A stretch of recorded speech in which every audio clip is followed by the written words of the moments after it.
Hola, en este video vamos a retomar del diseño de, de amplificadores de potencia usando transistores MOSFET.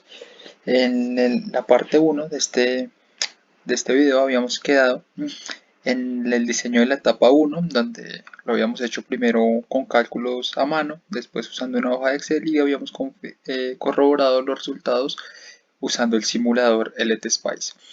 En esta segunda parte del video vamos a usar el mismo método descrito en la parte 1, pero para hacer la etapa 2, es decir, que vamos a lograr una ganancia de tensión de 12 y vamos a hacer el desarrollo otra vez tanto a mano como en hoja de Excel para la etapa 3, la cual varía un poco, no mucho, que es la etapa del acople de impedancias o de la amplificación de corriente, donde hay una ganancia de 1 en voltaje y se quiere una impedancia de salida de 1 kilo ohm. Entonces, pues vamos a ir a la hoja de Excel para hacer la etapa 2. Listo, la hoja de Excel lo habíamos dejado en el video pasado en este punto, donde solo habíamos hecho la etapa 1.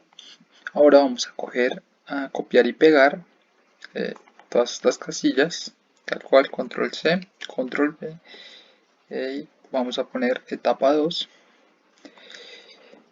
y ahora queremos una ganancia de 12. Listo. Miren, miren que al poner la ganancia el BDS se nos baja de 6 a 3 a 3.4, digamos 3.36. Entonces vamos a volver a usar la opción de análisis de hipótesis, buscar objetivo, igual que en el video anterior, en la sección de datos de Excel, y le vamos a decir que a la casilla BDS le asigne un valor de 6 variando RD, variando la celda de RD. Le damos a aceptar, nos dice que si aceptamos el resultado, aceptamos, y miren que ahora nos da que RD tiene que ser de 15 kiloohmios, RG1 pues se mantiene en 1 megaohmio, RG2 ahora es de 333 kiloohmios y, y, y eso causa que BDS sea de 6 voltios en la segunda etapa de amplificación.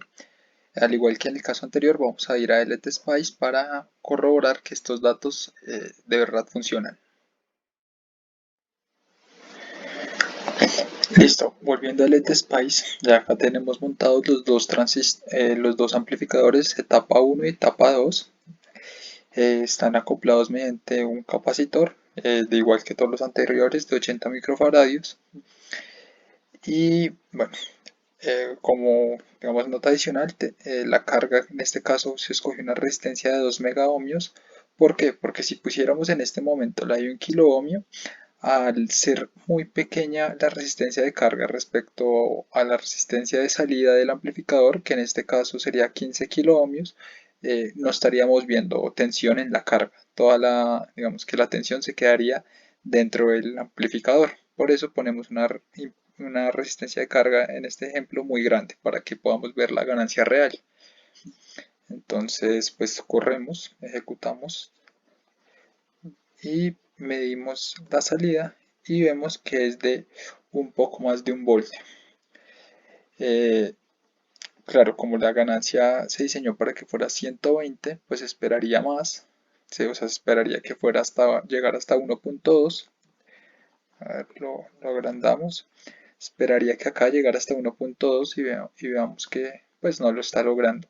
Sin embargo, como decía ya en el video anterior, esto se debe a las aproximaciones que se han hecho y para compensarlo lo que hacemos es diseñar los amplificadores con un poco más de ganancia. Entonces en este caso, el segundo amplificador que lo diseñamos con una ganancia de 12, le vamos a poner una ganancia más o menos de 14 y vamos a ver qué pasa. Entonces volvemos al Excel. Bueno, entonces acá vamos a modificar la ganancia de 12 y le vamos a poner una de 14. Entonces notemos que apenas pongo una de 14, el BDS se cae y tenemos que volver a usar el análisis de hipótesis con buscar objetivo. Le pongo esa celda, le pongo un valor de 6 y vamos a cambiar la resistencia RD. Le doy a aceptar y vemos que nos acaba de generar unos nuevos valores. Ahora va a ser de 20.4K de RD y RG2 también se modificó a 312.5K. Ahora pues nos devolvemos al simulador a ver cómo si logramos la ganancia que esperábamos. Entonces acá ya he cambiado los valores de las resistencias. Vemos que la R del segundo amplificador es 20.4K y RG2 es 312.5K. Vamos a volver a ejecutarlo. Medimos en la salida acá y vemos que ya logramos de mejor manera la ganancia de 120 que estábamos esperando. Ya la onda por arriba llega a 1.2, aunque por abajo llega a menos 1.2. Esto también es un pequeño, un poco más, es un pequeño offset que se le agrega, pero pues no es nada grave. Igualmente se está conservando la forma de onda que se desea. Eh, entonces ratificamos que el diseño está bien, está funcionando y pues cumple con las condiciones que se esperan para este nivel. Ahora vamos a pasar a la etapa final, que es la etapa 3, el acople de impedancias o el amplificador de corriente. Acá tenemos ya nuestro modelo en DC de nuestro amplificador de corriente o nuestro acople de impedancias. Vemos que a diferencia de los dos amplificadores anteriores, la salida la tenemos ahora por el lado del source y no del drain. Volvemos a tener una polarización por divisor-retención. Y nuevamente, obviando, digamos, el, el análisis del circuito y usando las fórmulas que ya se obtienen directamente de los libros, eh, sabemos que la ganancia de tensión en este caso está dada por Gm por Rs sobre 1 más Gm por Rs. Cabe mencionar que esa es la ganancia sin carga. Es decir, por eso acá vemos que hay una línea como punteada verde que nos separa la resistencia de carga. Porque para eso es que hacemos el equivalente Thevenin de acá abajo, que ya lo explicaré. ¿Por qué? Porque esa es nuestra ganancia de tensión. Listo, entonces, lo cual nos dice que si Gm por Rs es mucho mayor a 1, pues esta raíz tiende a ser es aproximadamente 1. Y de manera adicional sabemos que Z0, que es la impedancia de salida del amplificador, está dado por 1 sobre Gm. O sea, recordemos que en los casos anteriores esa impedancia de salida estaba dada por la resistencia de drain. En este caso no es la resistencia de source, que es la que existe, sino es 1 sobre la transconductancia. En- y entonces en este caso, como RL es igual a un K, hacemos que Z0 sea igual a un K. ¿Y por qué? Para que en nuestro equivalente Thevenin que tenemos dibujados acá haya teorema de transferencia máxima de potencia al hacer ambas impedancias, en este caso resistivas las dos, iguales. Entonces continuando, tenemos acá que si sabemos el valor de Z0 ya, que es de un K, entonces la transconductancia Gm será 1 sobre un K y eso nos da 1 miliamperio sobre voltio por voltio. Nuevamente acá entramos en el proceso de escoger valores un poco al azar en esta primera vez. Recordemos que para esta etapa también vamos a hacer un Excel parecido al que ya hemos mostrado. Entonces escogemos un RS de 5 kiloohmios y eso, pues reemplazando la fórmula de ganancia, nos da que la ganancia es de 0.83. Digamos que acá ya vemos que la ganancia no va a dar 1, está perdiendo, pero como ya vimos previamente, digamos, esa pérdida se compensa fácilmente aumentando la ganancia en las etapas anteriores. Y ya vimos que es muy fácil. Ahora, con esta transconductancia, tenemos ahora, vamos a hallar ahora BGS igual que como hacíamos en los casos anteriores. Despejando BGS de la ecuación, de esta primera ecuación, obtenemos la ecuación de abajo, donde BG es igual a la transconductancia sobre 2 veces la constante del amplificador del transistor, que es la misma que veníamos usando en los ejercicios anteriores, de 0.4 mili, más BT, que es de 2 voltios, y eso nos da 3.25 voltios. Repito, esto es solo para este ejemplo, después haremos el Excel y esos valores podrán cambiar. Bueno, ahora después de hallar VGS, al igual que en los casos anteriores, pasamos a hallar ID, que lo hallamos con la ecuación del transistor, reemplazando los valores que ya hemos obtenido en la ecuación, nos da que ID es de 625 microamperios. Ya esto se vuelve un poco repetitivo, pero bueno, continúo. Es que ahora vamos a hacer el divisor de tensión. Acá lo planteamos. BDD por RG2 sobre RG1 más RG2. Nótese que acá ya hacemos la malla de entrada menos BGS menos ID por RS es igual a 0. Es decir, estamos haciendo esta malla de acá.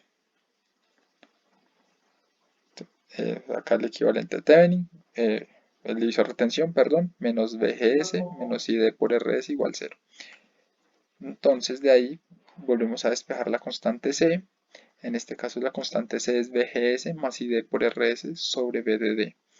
Reemplazando por los valores conocidos, recordemos que BDD es 12 voltios, obtenemos 0.531. Y nuevamente, si asumimos RG1 igual a 1 megaohmio, entonces RG2, despejándola de la ecuación de C, tenemos que RG2 es RG1 por C sobre 1 menos C, y en este caso nos da 1.13 megaohmios. Y ahora, en el paso final, calcular BDS para tener el punto de operación completo. Entonces, de la malla de salida obtenemos esta ecuación, BDD menos BDS menos ID por RS igual 0. Y despejando BDS se obtiene que es igual a BDD menos ID por RS. Y con los valores, usando los valores, obtenemos que es 8.88 voltios. Digamos que acá a simple vista no hay una... bueno, acá a simple vista no hay un mayor problema. Digamos que no como en los casos anteriores que veíamos que el diseño de por sí no iba a funcionar a primera vista. Pero igualmente esta ganancia de 0.83 no es ideal, por lo que de pronto mejora si este BDS lo volvemos 6 voltios como hemos venido haciendo en los anteriores amplificadores. Así que vamos a volver al Excel. Una vez en el Excel, notamos que la plantilla que vamos a utilizar es un poco diferente a las anteriores, a las de las etapas 1 y 2, pero pues tampoco es nada complicado. Eh, Se mantienen digamos, los tres datos como de entrada, que son las dos constantes del transistor, K y BT, y el valor de la fuente DC de 12 voltios. Dijimos que la impedancia de salida la habíamos puesto en un K, y de por sí RS lo habíamos puesto en 5K, 5000. Y usando las fórmulas, entonces habíamos dicho que GM era, perdónenme acá, listo, GM es igual al inverso de la impedancia de salida, entonces es 1 sobre 1000, listo, 1 mili. La ganancia iba a ser igual a GM por RS dividido 1 más GM por RS. Y ahí tenemos el punto 83 que habíamos encontrado. BGS, BGS lo encontramos haciendo GM dividido 2 por K, la constante del transistor, más BT. Entonces ahí tenemos el 3.25. Y D se encuentra utilizando la ecuación del transistor, que es K por BGS menos BT elevado al cuadrado. 625 microamperios. Y BDS sería igual a BDD menos ID por RS. Y es 8.875. RG1 lo volvemos a asumir en un mega. Por lo tanto, la constante es igual a VGS más ID por RS y todo esto dividido entre BDD. Y acá me falta un paréntesis, ya lo pongo. Listo, punto 53. Quiere decir que RG2 es igual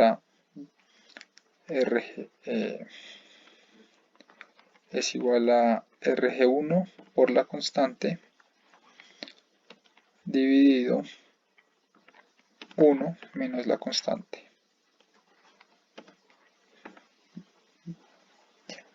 Listo, y ahí obtenemos el valor de 1.13 megaohmios.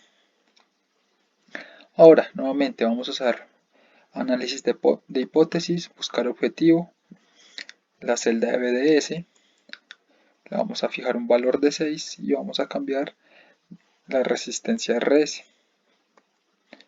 Siendo eso, nos dan 9.6K y un RG2 de 3.36 megaohmios. Y vamos a entonces nuevamente ir a LTSpice para simular todo nuestro circuito ya completo. Acá ya tenemos montadas las tres etapas que hemos diseñado a lo largo de estos dos videos. La etapa 1 y la etapa 2 de amplificación de voltaje y la etapa 3 de un acople de impedancias, ya con los valores obtenidos mediante el Excel de 9.6 kiloohmios para la resistencia en el source y de 3.36 megaohmios para RG2. Entonces ya conectamos la carga de 1 kiloohmio. Acá este capacitor se me olvidó modificarlo, este 80U, 80 micro. Y listo, ya podemos correr, ejecutar y vamos a ver qué resultados obtenemos. Entonces ejecutamos, medimos sobre la carga ya, y vemos lo que habíamos mencionado previamente. Permítanme, modifico esto. Notamos que el valor pico ya está muy cercano a los 600 milivoltios. Como dijimos, se reduce a la mitad, ya no es 1.2 voltios sino 600 milivoltios, porque la mitad del voltaje se queda dentro del amplificador y la otra mitad se cae sobre la resistencia de carga por el equivalente Thevenin que habíamos mostrado previamente. Sin embargo, acá hay un problema y es que esta última etapa nos está generando un nivel de sed, aproximadamente unos 50 milivoltios sobre la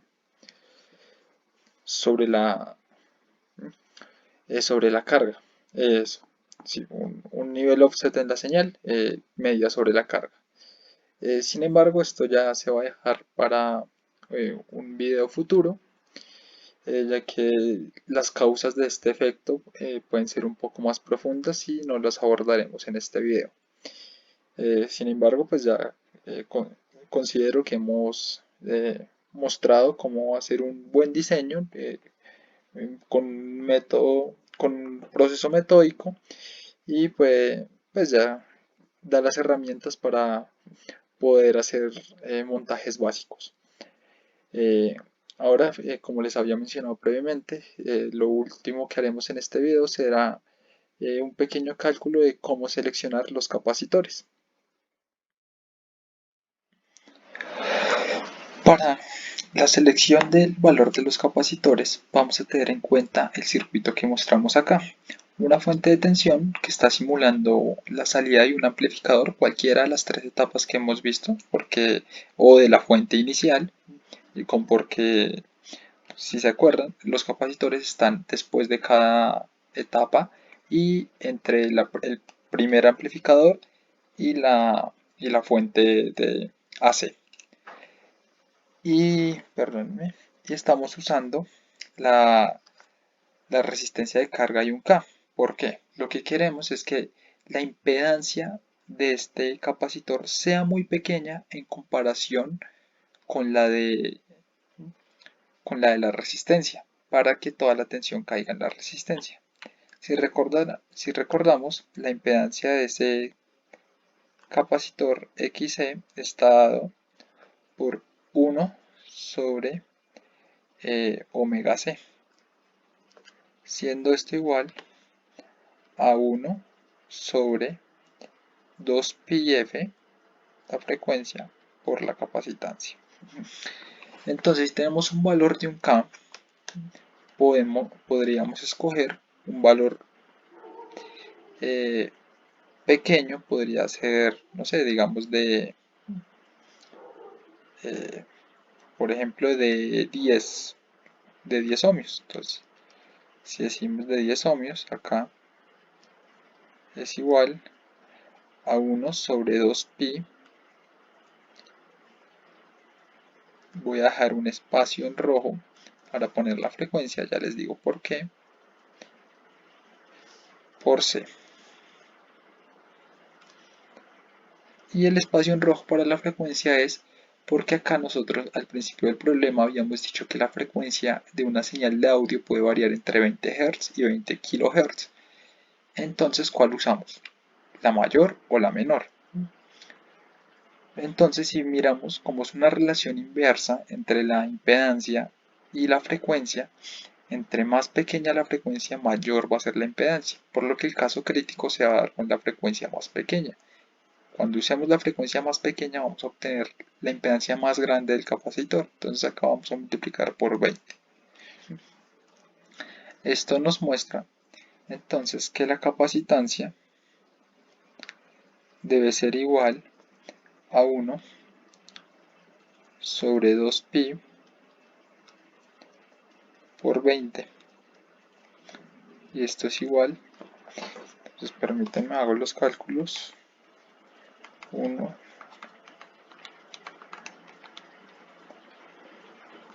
y esto nos da igual a 7.95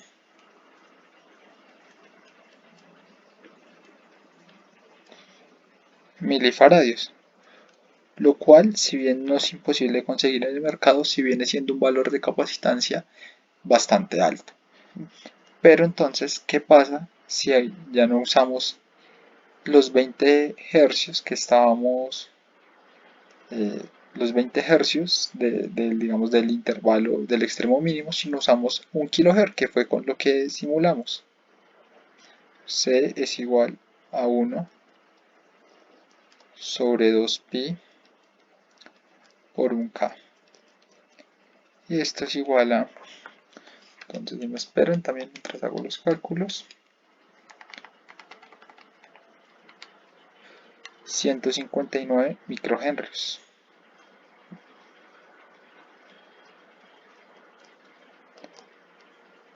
Microhenrios, no, microfaradios, perdón. ¿Se acuerdan en la simulación usamos 80 microfaradios? A la mitad. Quiere decir que esta impedancia no nos está dando de 10 ohmios. Esta impedancia de acá no nos daba 10 ohmios, sino de 20 ohmios. Lo cual, pues comparado con un K, sigue siendo muy pequeño, por lo que no había mayor problema. Si usamos otra vez el criterio de 10 veces más pequeño, pues estábamos cumpliendo de sobra. Entonces el 80 microfaradios estaba bien. Digamos que eso es lo que tenemos, lo que uno tiene que revisar para, para escoger la capacitancia, que sea una impedancia muy pequeña. ¿Y para qué se usan los capacitores? Un capacitor es un filtro pasa altos, es decir, nos va a dejar pasar las frecuencias altas y nos va a impedir el paso de frecuencias bajas. En este caso, lo único que queremos filtrar son las frecuencias de cero, que son todas las señales de C. Por lo tanto, casi que cualquier capacitor va a cumplir nuestro requisito de dejar pasar solo señales altas. Entonces, lo que más nos preocupa es, es que la impedancia no sea muy alta. Bueno, acá llegamos al final de estos dos videos del tutorial de diseño de amplificador con transistor MOSFET. Espero les haya sido de mucha utilidad y que este canal les siga ayudando con sus demás materias. Que estén muy bien.